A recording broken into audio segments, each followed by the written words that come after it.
김상수, 김동엽, 이성규, 강한울, 구자욱, 김호재, 김성표, 김민수. 다 어디 갔냐고 진짜.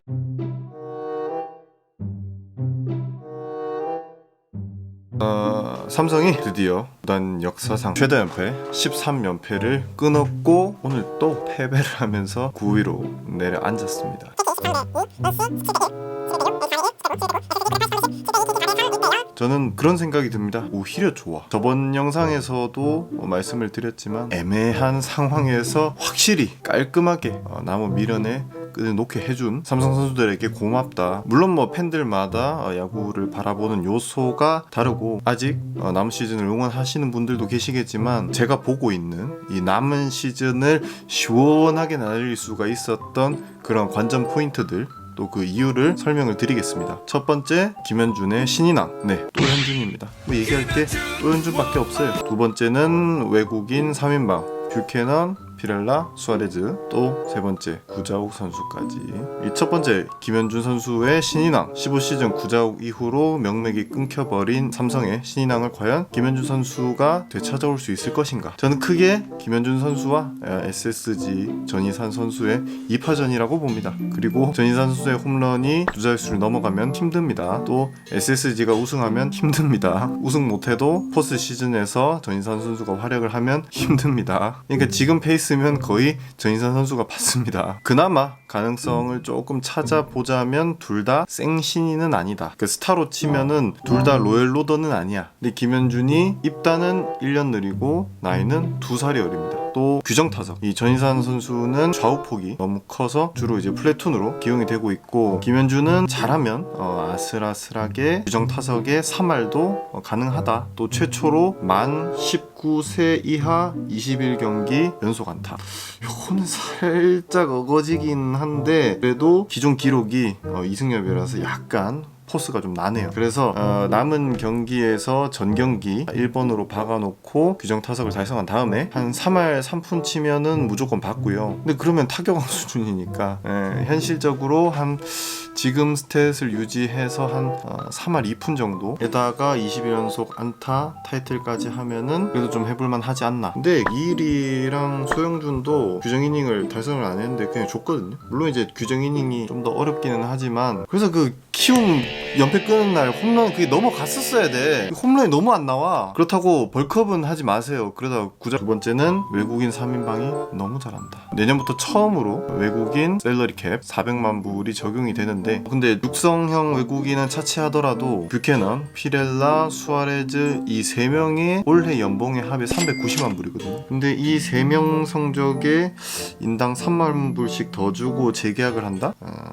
이건 야구가 아니라 검찰이 수사를 해야 돼. 이거 압수수색으로 빡세게 해야 돼. 이거는 사기 아니면 이명계약이지. 그래서 무조건 셋 중에 한 명은 포기를 해야 돼요. 근데 피렐라는 절대 포기 못해. 이 팀이 락팍을 안 쓰는 탈까지. 지금 타격 스탯이 그냥 간단하게 외국인 이정우야. 볼삼비만 가리면은 스탯으로 둘을 구분을 할 수가 없어. 그러니까 어디서 김광현을 데리고 오지 않는 이상 피렐라는 절대 포기를 못 하고요. 그러면 뷰캐넌 아니면 수아레즈인데, 제가 감히 한 말씀을 드리자면 뷰캐넌은 내년에 다시 일본에 보내줘야 되지 않을까. 아마 팀 내에서도 수아레즈를 더 고평가하고 있을 겁니다. 물론 둘 다 정말 좋은 투수인 것은 맞지만 뷰캐넌이 조금 더 많은 컨디션을 요구를 한다. 전담 포수가 있어야 되고 연봉도 70만 불이 더 많고 좀 더 약간 뭔가 예민해. 근데 수아레즈는 포수도 안 가려. 그냥 툭툭 던지는데 평속이 150이 푹푹 나와. 좀 약간 이 피지컬로 좀 찍어 누르는 스타일. 직구 평속이 150이 나오는 애들이 안우진, 스탁, 수아레즈 이 3명밖에 없거든요. 그러니까 확실히 뷰캐넌이 아무래도 3년차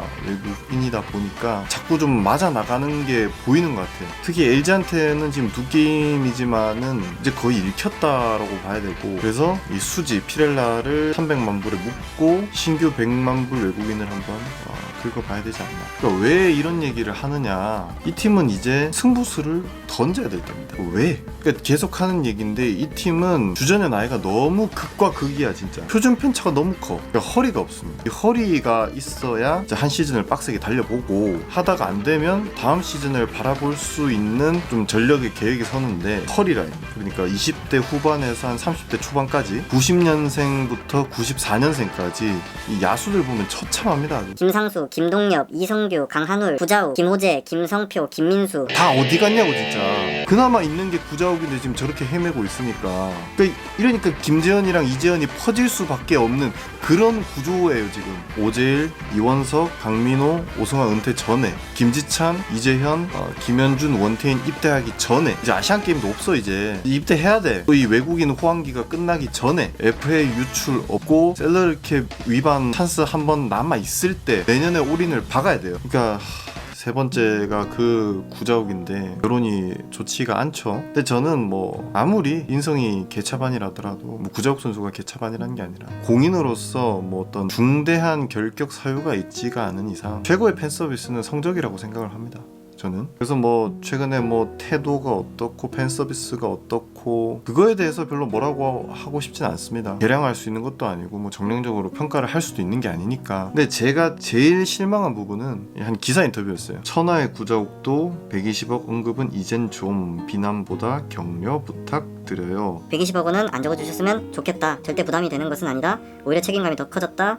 못하면 욕 먹는 게 맞다고 본다. 그러나 비난보다는 격려가 더 중요하지 않나. 무슨 말인지는 알 것 같아요. 근데 팬 서비스나 뭐 태도 이런 비언어적인 요소랑 다르게 기사라든지 인터뷰 같이 본인이 직접 전달하는 메시지는 좀 신중해야 되거든요. 근데 이 120억이라는 게 뭐냐, 아직 정식 FA 선수가 아닌데 5년간의 단연 계약이라는 거는 결국 그 선수에 대한 기대잖아요. 더군다나 그 단연 계약을 원했다고 본인이 말했잖아요. 그러니까 금전적인 기대는 바라면서 그에 상응하는 성적에 대한 기대는 조금, 그러니까 물론 악질적으로 몇 게임 못한다고 막 120억 가지고 막 그렇게 얘기하는 사람들도 잘하는 건 아닌데, 그러면 뭐 양의지, 나성범, 최영우, 이대호는 뭐가 돼요? 누가 이 선수들이 100억 넘게 받았다고 뭐라고 합니까? 양의지는 125억이 해자라고 하는데, 그러니까 받은 만큼 하면은 누가 뭐라 합니까? 키움 정도를 제외하면 뭐 사실 자생구단이 없다시피 하다 보니까 설령 속으로 내 연봉을 니들이 주냐, 구단이 주지 라고 일수는 생각할 수는 있어요, 사람이니까. 근데 이걸 입 밖으로 내는 건 또 다른 차원의 문제잖아요. 그러니까 다 떠나서 아쉬운 마이크웍인 거예요. 그러니까 전략적이지 못한 행동. 그 이승엽도 희소성 얘기 한번 했다가 지금까지 까이고 있는데, 잠깐만 생각해도 이 공격받을 요소밖에 없는데 왜 저런 인터뷰를 했을까. 저도 구자욱 선수를 참 좋아합니다. 한 달 넘게 영상 하나를 만들기 위해서 이 선수의 모든 기록을 다 디벼볼 만큼 좋아하고요. 지금도 저는 구자욱 선수가 삼성의 무키 배츠가 되줬으면은 좋겠습니다. 작년 21 시즌 구자욱에서 저는 진짜 18 시즌 보스턴 18 시즌의 무키 배츠를 봤었거든요. 얼핏 구자욱 선수의 진짜 가치는 그런 어떤 연속성인 것 같아요. 데뷔 시즌 1회로 7년 연속, 두 자릿수 없는 7년 연속 두 자릿수 도루, 이 공존하기 힘든 어떤 폭발력이 구자욱 선수의 가치고, 이게 무키 배츠랑도 동률을 이루는 기록입니다. 원래도 저는 그 연속 기록 정도만